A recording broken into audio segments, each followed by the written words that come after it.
Hi friends, welcome our channel. இன்றைக்கி எங்கள் வீட்டில் சாப்பாட்டு அரிசியில் சூப்பரான உதிரியான சிக்கன் பிரியாணி செஞ்சேங்க. செம்மையாக வந்துச்சு.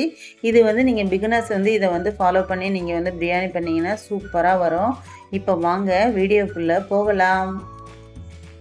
அதுக்கு நான் குக்கர் எடுத்து ஒரு 5 ஸ்பூன் எண்ணெய் சேர்த்துக்கிட்டேன். இது சன்ஃப்ளவர் ஆயில் தான் சேர்த்துக்கிட்டேன். நீங்கள் கடலெண்ணெயோ நல்லெண்ணெயோ சேர்த்திங்கன்னா செம்மையாக வரும். ஆயில் ஹீட் ஆகிடுச்சு. பட்டை வகையெல்லாம் தாளிச்சிக்கிட்டேன். லேசாக பொரிஞ்சு வரவும் நான் 2 பல்லாரி கட் பண்ணி வச்சுருந்தேன் குட்டி குட்டியாக. அதை ஆட் பண்ணிக்கிறேன். இதை ஆட் பண்ணி கண்ணாடி பதம் வர்ற அளவுக்கு வதக்குனா போதும்.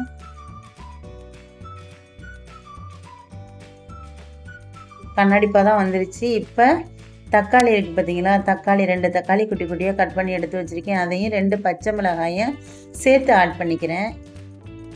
இப்போ இதுவும் நல்லா வதங்கி வரட்டும். ஒரு 2 மினிட்ஸ் வதக்கி எடுத்துக்குவோம்.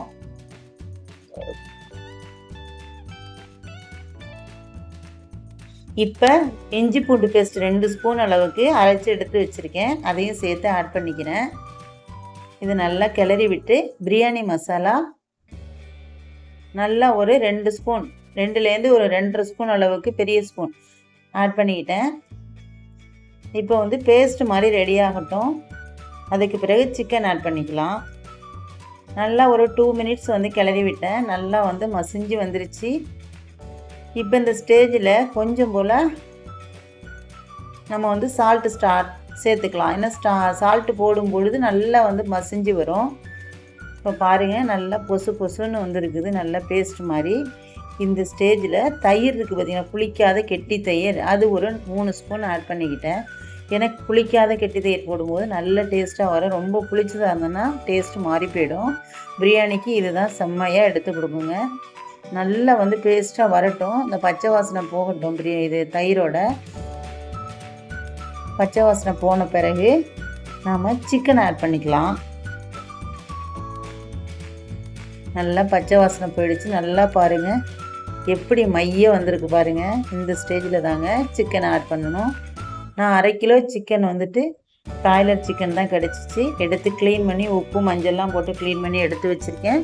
அதை நான் இந்த மசாலாவோட சேர்த்துக்கிறேன். இந்த பேஸ்ட்டு நல்லா எல்லா பீசஸ்லையும் கலந்து வரணும். அந்தளவுக்கு நீங்கள் கலந்து விடணும்.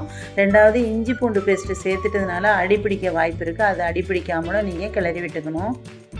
நல்லாவே கிளறி விட்டுக்கணும். ஒரு 2 மினிட்ஸ் நல்லா எல்லாத்துலேயும் எல்லா பீசஸ்லேயும் படுற மாதிரி கிளறி விட்டுட்டு கொஞ்சமாக தண்ணி ஆட் பண்ணிக்கலாம். ஏன்னா இப்போ சிக்கன் சிக்கனில் உள்ள தண்ணி இஞ்சிருச்சு. அதனால் இப்போ பார்த்திங்கன்னா ஒரு சிக்கன் வேகிறதுக்கு நான் ஒரு 1/2 டம்ளர் தான் தண்ணி ஊற்றுறேன். நான் இந்த டம்ளரால் 1 டம்ளர் சாப்பாட்டு அரிசி ஆசீர்வாத் அரிசி எடுத்திருந்தேன். 1.5 டம்ளர் சாப்பாட்டு அரிசி எடுத்திருந்தேன். இப்போ 1க்கு 2 பங்கு தண்ணி ஊற்றணும். இப்போ நான் சிக்கன் வேகிறதுக்காக வேண்டி ஒரு 1/2 டம்ளர் தண்ணி ஆட் பண்ணி சும்மா விசில் போடாமல் வெயிட் போடாமல் நான் மூடி கொஞ்சம் போல் வேகட்டும்னு விட்டுருந்தேன். அது 2 மினிட்ஸ்லேயே நல்லா வேக ஆரம்பிச்சிருச்சு. பாருங்கள், ஏர் வெளில வருது. டக்குன்னு ஓப்பன் பண்ணி பார்த்தா நல்லா கொதித்து வந்துருந்துச்சு. நல்லா அடி பிடிச்சிருக்கா என்னென்னு பார்த்து கிளறி விட்டுக்கலாம். ஆனால் இப்போ நல்ல வேலைங்க, கிளறி விட்டால் அடி பிடிக்கலை. நல்லா இருக்குது. நல்லா பாருங்கள், ஒரு 5 நிமிஷம் போல் கொதிக்கவும் நல்லா தண்ணி வற்றி வந்துருச்சு பாருங்கள். இந்த ஸ்டேஜில் நான் 1.5 டம்ளர் அரிசிக்கு 3 டம்ளர் தண்ணி சேர்த்துக்கிட்டேன். 3 டம்ளர் தண்ணி சேர்த்துக்கிட்டேன். சாப்பாட்டு அரிசிங்கிறதுனால இதே பாஸ்மதினா உங்களுக்கு அளவு மாறும். இப்போ நான் இந்த ப்ராசஸ்லாம் ஸ்டார்ட் பண்ண பார்த்தீங்களா, தாளிப்பு ஸ்டார்ட் பண்ணல. அப்போ தான் நான் இந்த 1.5 டம்ளர் அரிசியை கழுவி நல்லா ஊற வச்சுருந்தேன். இப்போ சேர்த்துக்கிட்டேன். இதுக்கு நீங்கள் 1/2 மணி நேரம் 3/4 மணி நேரம்லாம் அரிசியை நீங்கள் ஊற வைக்க வேண்டிய அவசியமே கிடையாதுங்க. அப்போ தான் நல்லா வரும். முன்னாடி ஊற வச்சுட்டிங்கன்னா குழஞ்சிரும். இப்போ பாருங்கள், இந்த ஸ்டேஜில் நான் சால்ட்டு எப்படி இருக்குன்ட்டு செக் பண்ணிக்கிட்டேன். இல்லை சால்ட்டு பத்தலை, கொஞ்சம் போல் ஆட் பண்ணிக்கலாம். நான் கொஞ்சமாக சால்ட்டு ஆட் பண்ணிக்கிட்டேன். இப்போவே புதினா கொத்தமல்லி அது 2யும் சேர்த்துக்கலாம். நான் புதினா கொத்தமல்லி 2யுமே நல்லாவே சேர்த்துக்கிட்டேன். கொஞ்சம் கூடுதலாகவே சேர்த்துக்கிட்டேன்.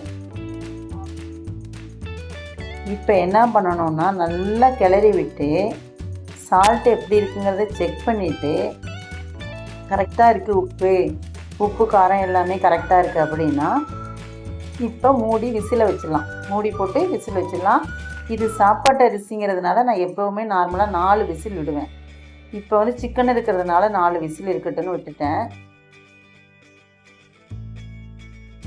கரெக்டாக 4 விசில் வந்த பிறகு ஏரெல்லாம் ரிலீஸ் ஆன பிறகு ஓப்பன் பண்ணுறேன் பாருங்கள்.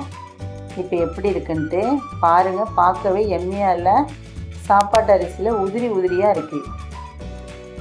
இன்றைக்கி நல்லாவே எப்பயும் விட இன்றைக்கி நல்லாவே வந்திருக்கு. எப்படி இருக்குது பார்த்தீங்கன்னா, சுட இருக்கிறதுனால அப்படியே உங்களுக்கு தெரியுது. அப்படியே உதிரியாக கையில் ஒட்டவே இல்லைங்க ரைஸு. அந்தளவுக்கு வந்து நல்லா இருக்குது. ஓகே, நீங்களே செஞ்சு பாருங்கள். நான் சொன்னது உங்களுக்கு பிடிச்சிருந்துச்சுனாக்க உங்கள் ஃப்ரெண்ட்ஸுக்கெல்லாம் ஷேர் பண்ணுங்கள், லைக் பண்ணுங்கள், மறக்காமல் கமெண்ட் பண்ணுங்கள், என்னோடய சேனலை சப்ஸ்கிரைப் பண்ணுங்கள்.